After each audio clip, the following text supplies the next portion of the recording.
It's hard to believe that fashion brands go out of business as soon as they start to see success. Obviously, it doesn't happen all the time, but it might be something that you've noticed happen with a couple labels that you like. In today's video, I want to unpack more about this and also explain why, from my perspective, the designers Issa, who came up with Kate Middleton's engagement dress, aka the Princess of Wales now, how they went bankrupt shortly after having that massive worldwide global exposure and a sellout product. So let's unpack a little bit more about why successful brands find success and then pretty soon after go bankrupt. Let's unpack and how you can avoid making this mistake as well.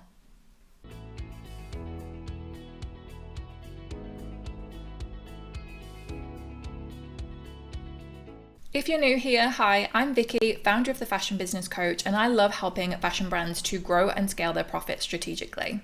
Every week I produce a new free video, so if you haven't subscribed or followed along yet, make sure that you do to catch the new content every single week. So as I said in the intro, today I want to unpack why a lot of fashion brands find success and then pretty soon after go bankrupt. And to be clear, this has never happened with one of mine. For that reason, everything I'm going to say, I don't have specific intel on the brands that I mentioned because my clients haven't gone bankrupt. So I just wanted to let you know that, but I want to share my insights into why I think these brands are going bankrupt and basically how you can avoid doing the same. We want you to find that success, yes, and we want to keep on with the success. We don't want to be going under, right? So there's 4 parts to this that I want to discuss.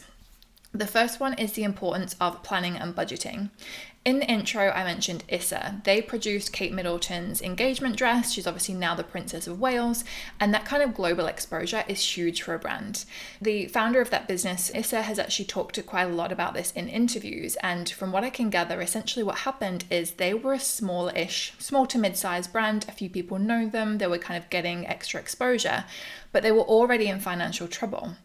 Then this amazing PR opportunity happened. The dress that Kate wore sold out, I would imagine, within hours, if not minutes. And it feels like a great position to be in. It feels like the kind of thing that is going to save your brand if you're already in trouble.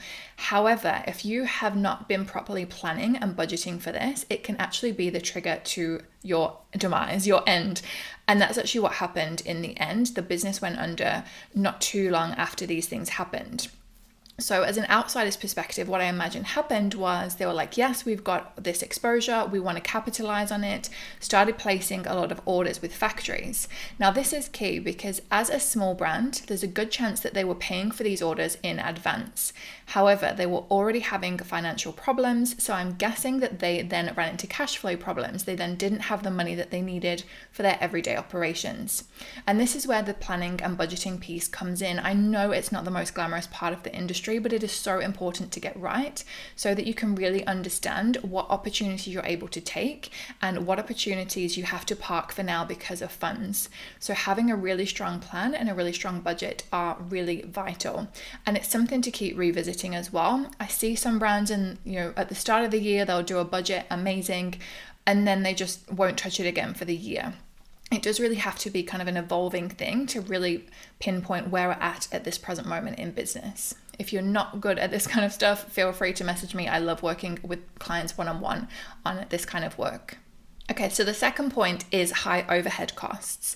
So we talked briefly a moment ago about the manufacturing side of things, but also if you're getting all of this attention all of a sudden, if you're getting all of this success, it can be really tempting to hire a lot of people to help you facilitate the extra inquiries that you're getting from the press, from customers, and just generally the operational stuff that needs to happen as you grow. The problem is though in this particular case, and as I say, I'm going to keep going back to this Issa example because there's a lot of information you can read about it online, and as well, most people are familiar with this scenario or this dress that we're talking about. So high overhead costs. If you have an immediate moment of success like Issa did, this press piece that happened, or this press opportunity, chances are you then think, okay, we can't keep up with demand, we need to hire some people. And the problem is press features are often quite short-lived. It's often not going to get you a lifetime of exposure, and particularly if you're not leveraging it. So the problem with this is you find you kind of have this big peak and then you drop. And that's where it comes in with the high overhead costs. If you're planning your overhead costs on what you made today off the back of this amazing feature, is that going to see you through for the rest of the year? So we need to make sure that we are capitalizing on any press features, yes, of course, but also realizing that unless we kind of keep going with this sort of PR machine, with our social media, maybe with paid ads as well, if we're not going to be continuing to have this high level of exposure, we're probably not going to need as many people, as many team members as we think, in which case maybe it's a case of holding off having full-time team members and looking to hire some freelancers instead, for example. So that's one thing to really control. Don't make decisions on overhead costs that are going to be long-term based on something that's happened in the short term. The third thing that I want to talk about is poor quality control. Now, as your volume increases, as a brand owner, maybe you've been really hands-on at the start, and then as things get busier and busier, I can certainly speak myself to this. As a busy entrepreneur now, I don't have time to, unfortunately, be as hands-on with everything that I would like. So I really have to take the role of CEO to step up to that and make sure that my team, my manufacturing partners, etc., are making sure that they are doing their jobs. So really you almost become a manager in your business, that CEO, rather than the person doing all the things. Unfortunately, if you don't manage that scenario well, it leads to poor quality control, because bottom line, no one cares as much about your business and your customers as you do. And us running the business, we have these bigger goals, these bigger ambitions. We want to please our customers. We maybe have revenue goals or lifestyle goals, which is why we set up our business. But we have to remember that the intern in the factory probably isn't as driven, and they just want to go home so they can get on with their weekend plans or whatever it might be. You see what I'm saying, right? So we need to make sure that as the business scales and as we are less hands-on ourselves, that we have the scope to still offer the same level of high quality and figure out what processes we need to have in place to make sure that our customers are not disappointed. And the fourth reason that affects a lot of these business, I believe, is ignoring the warning signs. Chances are there were some red flags at some point. Perhaps they noticed that the quality control was slipping. Perhaps they noticed that their cash was running low.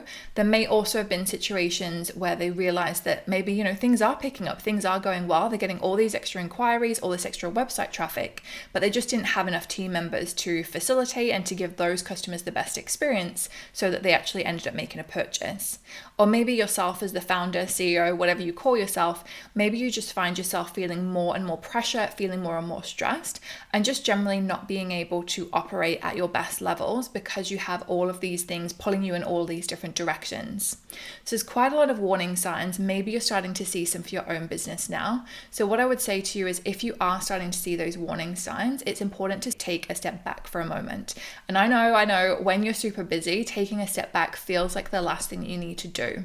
But literally every single month in my business, I have a day where I go over all of our data, where the business is going, what's going right, what's going wrong, so I can course correct anything that needs to be done.